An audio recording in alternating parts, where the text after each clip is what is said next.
Olá, tudo bem? Sou Juliano Borges e hoje tenho a satisfação de estar apresentando o programa A Hora com Juliano Borges pela TV Cidade. Então, peço licença a você que está assinante, nos assistindo, para poder entrar na sua casa. E antes de começar, gostaria de citar um versículo da Bíblia para que a gente possa começar com o pé direito, que é Salmo 23, o Senhor é meu pastor e nada me faltará. Para dar sorte, para Deus abençoar esse programa e ter muita vida pela frente, para a gente poder trazer pessoas que fazem história em Prudente, que são referências, são pessoas que inspiram outras pessoas. E hoje tenho a grata satisfação de ter conosco a amiga Toninha Brás. Toninha, que é uma guerreira, uma pessoa que eu admiro, e hoje ela vem ao programa para falar sobre empreendedorismo, voluntariado, sobre a sua história, a história de vida que inspira muitas gerações da cidade. Então, Toninha, obrigado pela oportunidade e por ter aceito o convite para estar aqui presente conosco hoje. Eu que agradeço, é uma honra para mim estar aqui. É uma honra falar, né, da nossa cidade, quantas coisas também já fizemos juntos, né? Tem muitas pessoas que participaram dessa história e você é uma delas. Agradeço. Toninha, para a gente começar, bate-papo aqui é um bate-papo informal. Quem é Toninha? Como que você apresentaria para o público que está te assistindo hoje? Quem que é Toninha? Bom, primeiramente, a Toninha vem de que quando eu era pequena era muito miudinha, né? Então me chamavam de Toninha e ficou muito por Toninha, né? Muitos conhecem como professora Antônia Brás, mas Toninha os mais antigos, os amigos mais antigos conhecem. Eu sou nasci em Álvares Machado, morei por muito tempo no sítio, nasci no Córrego do Macaco, em Álvares Machado, vim para Presidente Prudente com 17 anos de idade, já estava grávida do meu primeiro filho, que nasceu quando eu tinha 17 anos de idade, e aqui comecei a minha história mesmo profissional, começou aqui na cidade de Presidente Prudente. Eu comecei aqui trabalhando como empregada doméstica. Olha, como empregada doméstica. Vocês vão ver a história da Toninha, por isso que eu falo que inspira pessoas. Comecei como empregada doméstica e aí com 18 anos, em 1978, eu perdi meu pai num acidente de ônibus da Andorinha, que foi onde morreram 24 pessoas. E eu tinha mais 6 irmãos e o meu filho já tinha nascido. E neste momento, assim, foi um momento muito difícil, né? Não dava mais, assim, para trabalhar como doméstica no sentido do salário, porque... Você passou a cuidar do seu filho e mais 6 crianças. Do meu filho, mais 6 crianças. Ao total 7. E minha mãe era praticamente analfabeta, vindo da roça, e meu pai tinha acabado de vir da roça, então não tinha essa coisa de... Faleceu, eu ficava com aposentadoria, com essas coisas, então não teve nada disso. E aí, eu e o meu finado marido, que na época era servente de pedreiro, era eu, ele e um irmão mais velho de 16 anos que trabalhava, já para a gente poder manter todo mundo, mas no total eram 10 pessoas na casa. Então era muita gente, né, para a gente poder dar conta. E aí a minha mãe pegou e falou assim, se você... Eu poderia conversar com o seu Paulo Constantino, né, que é o prefeito da cidade, é sócio na Andorinha, seu pai morreu num acidente da Andorinha, vai conversar com ele, quem sabe ele te dá uma oportunidade de emprego. E eu fui. Ele me encaminhou para a Andorinha, eu fiz um teste, tinha uma única vaga, eu entrei, lá eu fiquei 4 anos, né? Foi uma grande oportunidade, porque quando eu cheguei lá, eu não sabia nem falar direito, né?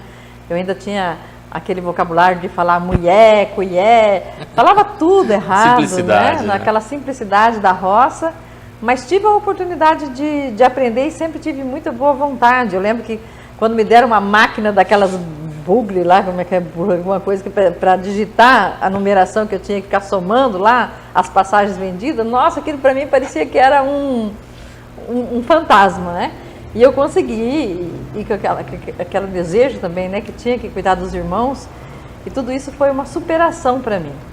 E aí eu acabei indo depois trabalhar na Igreja Santa Rita, e tive vontade de ir para a educação, fui fazer magistério, e aí já tinha 3 filhos, fiz magistério, me formei em 1988 no magistério, e já entrei no mesmo ano, passei no primeiro processo seletivo da prefeitura, e iniciei a minha carreira, né, nessa área da educação. Começando mais aí, no primeiro momento na prefeitura, como serviços gerais, entrei como serviços gerais, ainda no governo do Diese. Aí me formei, aí já fui para professora. E como serviços gerais, eu também cuidei de crianças que hoje seria o auxiliar de desenvolvimento infantil, né? O educador infantil, que naquela época era serviços gerais que cuidava das crianças, que agora é educador infantil. Então passei por toda essa etapa na prefeitura e depois fui professora de educação infantil, também dei aula no estado, entrei depois efetiva mesmo, passei no próximo concurso, me efetivei e acabei até me tornando, fui diretora de escola, vice-diretora, orientadora pedagógica e cheguei a ser secretária interina de educação. Que legal, que história. A Toninha tem ela além de formada em pedagogia, né, tem uma série de formações aqui, programação neurolinguística, consteladora familiar e empresarial e também é pós-graduada em pedagogia sistêmica, psicopedagogia, neuropedagogia e gestão empresarial de pessoas. Então a Toninha tem um vasto currículo, já é autora de livros e ela vai contar mais sobre isso daqui a pouco no próximo bloco. Estamos de volta com a Antônia Braz, a história da Toninha que fez e faz história na cidade. Toninha, o voluntariado na sua vida, você foi presidente da Central de Voluntários em Ação, uma entidade que foi criada pela dona Soleadora, que foi uma das idealizadoras do projeto na cidade, e você foi a presidente da Central de Voluntários em Ação. Qual foi a sua experiência e o que mais marcou você na sua passagem pela Central de Voluntários em Ação? Foi uma grande oportunidade, né? Um grande aprendizado, porque assim, eu aprendi muito, eu tive a oportunidade de a gente ver assim, que o trabalho voluntário, a gente não tem que fazer ele de qualquer jeito que eu digo assim, sem estratégia, sem objetivos, sem uma finalidade, porque às vezes a gente ajuda por ajudar, né? Aquela pessoa ali está passando por uma dificuldade, eu vou lá e ajudo não é no sentido de ficar fazendo julgamento, é bem diferente. Mas um trabalho voluntariado mais profissional, isso foi muito bom, que eu tive a oportunidade de participar de cursos. Eu tive a grande honra de participar de curso com a dona Ruth Cardoso, né? Ela foi também uma grande idealizadora desse projeto de trabalho voluntário no Brasil. E logo em seguida a dona Auxiliadora ficou sabendo disso e implantou a Central de Voluntário em Presidente Prudente, né? Ela que idealizou. E logo depois eu tive essa oportunidade, então eu aprendi muito. E eu aprendi que para tudo precisa ter projetos para realmente tirar aquelas pessoas de uma situação de vulnerabilidade, de muita escassez, de muita pobreza, para que ela gradativamente comece a melhorar a vida dela. Então isso foi muito importante. Agora, o trabalho voluntário na minha vida, ele já vem assim, esse desejo de fazer o trabalho voluntário desde criança. Porque o meu pai, ele era um grande voluntário. Eu lembro que lá na roça, assim, os vizinhos que a gente tinha mais perto, às vezes era 1 quilômetro. Mas como meu pai era a única pessoa naquela região que sabia aplicar injeção e sabia fazer caixão, que naquela época a gente não existia uma funerária na cidade de Álvares Machado, e ele era assim, morria uma pessoa, lá ia meu pai fazer caixão. E como ele não tinha ninguém às vezes para ajudar, ele falava, você vai me ajudar. E eu ficava ajudando meu pai a fazer caixão.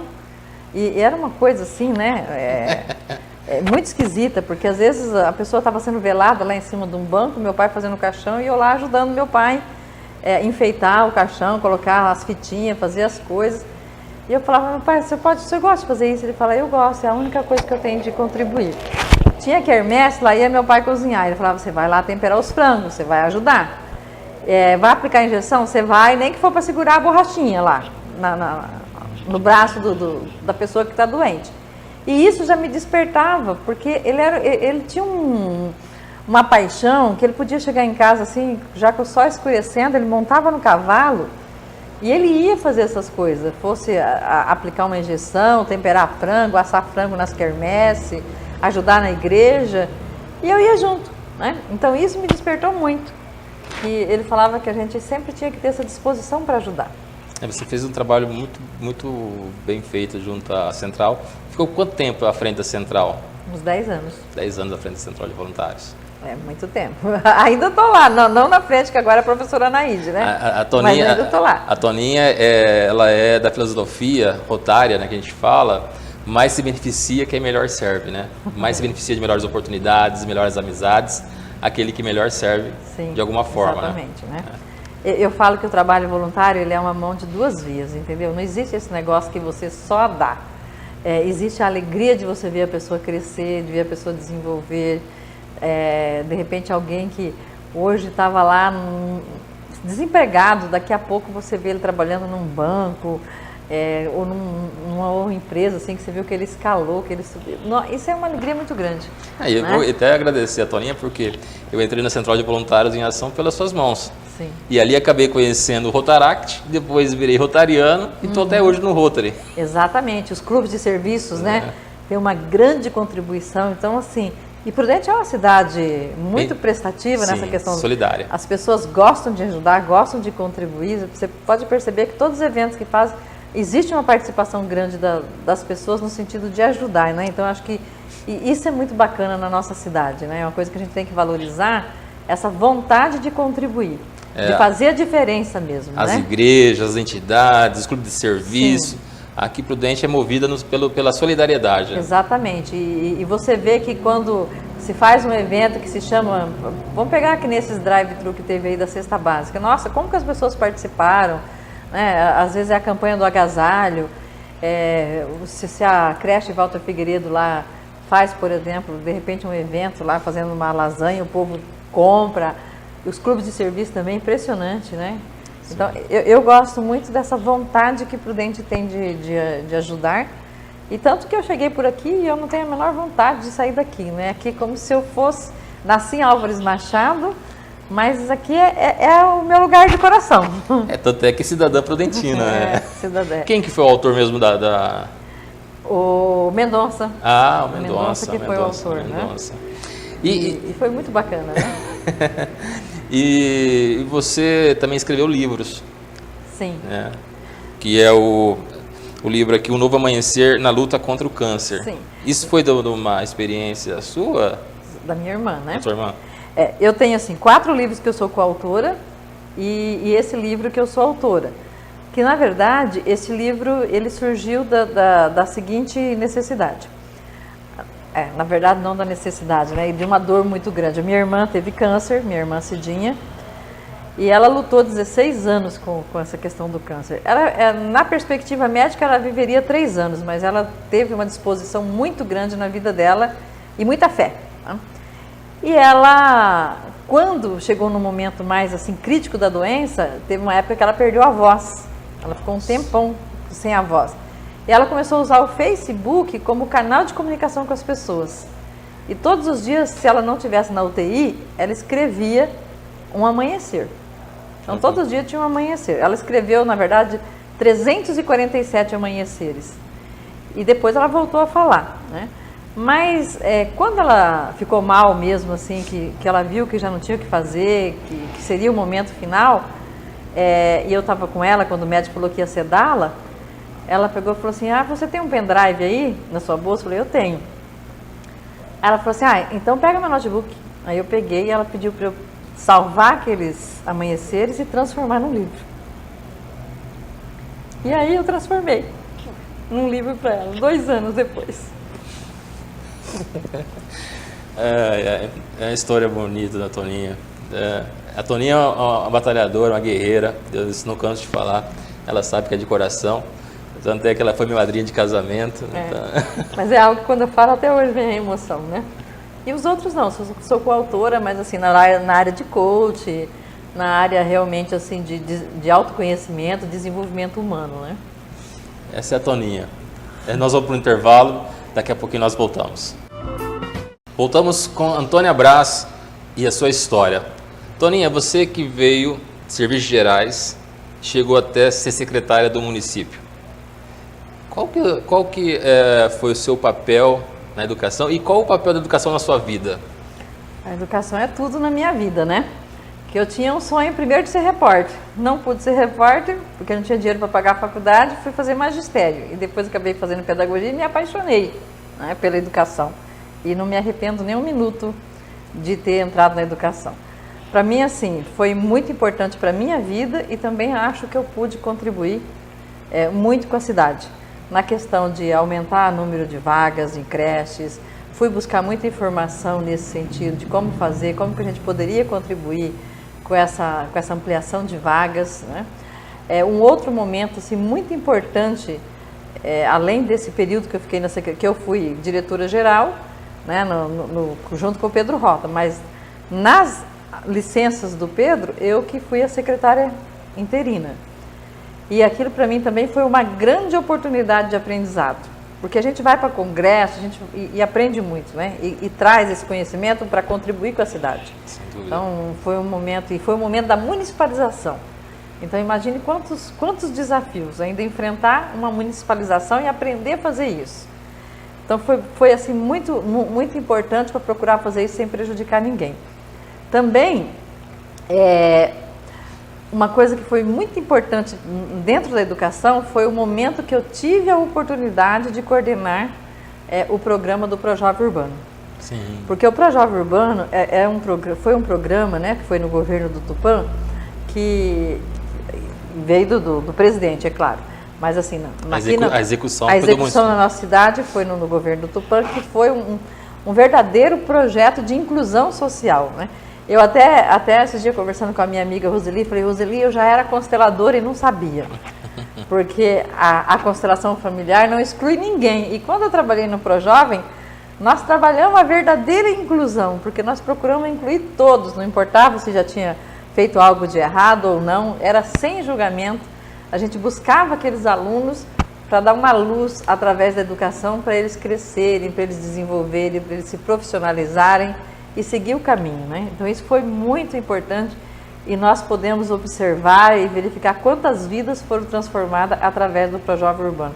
Que eu penso que o momento em que eu pude ajudar a ampliar as creches e o momento em que eu trabalhei no Projovem Urbano foram os dois momentos mais marcantes na minha história da educação. Na sua época foi inaugurada a escola lá no Humberto Salvador. Isso, né? Eu lembro que o Marcos fez o projeto de engenharia e eu fiz o projeto de justificativa daquela escola e nós conseguimos a escola no Humberto Salvador, concluímos o Zero da Lef, o Santa Elisa lá, que é o Eder Marangoni. Tudo foi nesse período que nós fomos fazendo essas escolas. Que o secretário era na época o Pedro Rota e o prefeito era o Mauro Bragato, né? Isso, exatamente. E que o Bragato tinha também muito essa coisa de buscar recursos fora, né, para que a gente realmente construísse. Ainda foi uma época também que ainda ajudei a Celinha na escola de coro, né? Então foi muita coisa mesmo. Então assim, foi uma verdadeira, eu digo assim, oportunidade, né? Pude contribuir com a cidade, mas foi uma oportunidade. E me apaixonei tanto pela educação que mesmo se aposentando, uns 3 anos antes eu comecei a fazer a transição de ter a minha própria escola. Então é uma coisa que eu gosto muito da educação. E tem curso de gestão pública, eu sei que tem bastante pessoas lá, bastante alunos fazendo gestão pública. Sim, temos tanto a graduação como temos também a pós-graduação. Então hoje eu tenho uma escola, né, que é um polo educacional de faculdade, trabalhamos com graduação e pós-graduação. Que é o Instituto AGC. Instituto AGC. E que é uma alegria a gente ver assim até como a educação à distância trouxe uma inclusão muito grande, que pessoas que antes não podiam pagar uma faculdade, hoje com os valores mais acessíveis, todos podem estudar. Você vê que existe essa possibilidade de todo mundo poder estudar. Então a educação está na minha alma. Né? Legal. E a constelação sistêmica familiar, o que é a constelação e como que a pessoa participa disso? A constelação a gente poderia chamar assim, uma terapia breve, né, para ficar mais fácil das pessoas entenderem, que tem como objetivo de romper padrões que se repetem na vida, que às vezes vem de geração em geração. Se você pegar assim, por exemplo, às vezes você pega uma família onde tem alguma pessoa que comete crime, às vezes isso já vem vindo, até teve uma pesquisa na Fundação Casa, às vezes o pai teve um envolvimento com a criminalidade, o avô. Então, coisas que vêm se repetindo, mas isso não é só na questão de crime. Vamos pegar divórcios, perdas financeiras, falência, empresa que não vai adiante, que fica patinando, né? E que o cara abre uma empresa e fecha, abre, fecha, abre, fecha, e fica com aquela coisa patinando. normalmente a constelação familiar é que vem ajudar essa pessoa a romper esse padrão de repetição na vida dela ou da família, para que ela possa seguir apenas com o que é dela, né? A Toninha também teve uma participação na política na cidade, foi candidata a vereadora. Qual foi sua experiência? Eu digo que foi uma faculdade, né? Política não é fácil. Eu fui em 96, né? Na mesma época que o Bragato foi candidato a prefeito e venceu, eu fui candidata. Tive 505 votos. Uma votação boa na época. Foi uma votação boa, sim. Acho que eu fiquei a segunda, se fosse segunda ou terceira suplente assim, do partido, né? Mas eu falo assim que para mim foi uma faculdade, porque eu aprendi muito a ouvir o povo, né? A ver mais as necessidades e também ver o que é bom e o que não é bom na política. Deu para se ver muita coisa, né? Foi um aprendizado. Nunca mais tive vontade de se candidatar novamente, mas que foi um grande aprendizado, foi. Sem dúvida. Agora eu só sou candidata a ser feliz. Candidata a mais nada. E para a gente finalizar, está chegando ao final já, eu quero fazer algumas perguntas, fazer um ping-pong com você, né? Deixa eu pegar aqui as perguntinhas e vou falar e você define em uma palavra. Uma qualidade. Minha? Solidariedade. Um defeito. Muito apressada, que é tudo nas pressas. Ansiosa. O que te irrita? A mentira. Isso é ruim. Seu maior medo? Da morte. Uma referência? Uma referência? Dona Ruth Cardoso. Um livro? Um livro? São tantos, mas um livro que eu gosto muito, Como Fazer Amigos e Influenciar Pessoas, Dale Carnegie. Um filme? Uma Linda Mulher. Isso. Um sonho? Um sonho? Ver, assim, a pobreza, essa fome, essa miséria do mundo acabar. Prudente? Prudente é um lugar maravilhoso para se viver. Toninha? Uma pessoa que acredita sempre no outro e não desiste nunca. Uma pessoa do bem. Quero agradecer, Toninha, pela oportunidade de você estar aqui conosco, poder dividir um pouco do seu conhecimento, da sua experiência rica, diga-se de passagem, e sem dúvida nenhuma é uma pessoa que inspira outras pessoas da cidade. Você, sem dúvida nenhuma, tem o nome já na história de Prudente. Gratidão. Gratidão mesmo. E você que está nos assistindo, assinante, parceiro, amigos, entre em contato conosco. Vou deixar o telefone para que vocês possam nos ajudem a melhorar o programa, dar dicas, como nós podemos fazer esse programa para você. Essa é a ideia, trazer pessoas para que possamos conhecer mais de perto. Pessoas que você pode indicar também, através do telefone 99701-6597, através do WhatsApp. Você digita o telefone, entra em contato conosco, dá sua opinião, indica nomes, que nós teremos a satisfação em poder ter aqui conosco, como tivemos a Toninha hoje. Obrigado, que Deus nos abençoe e abençoe vocês também.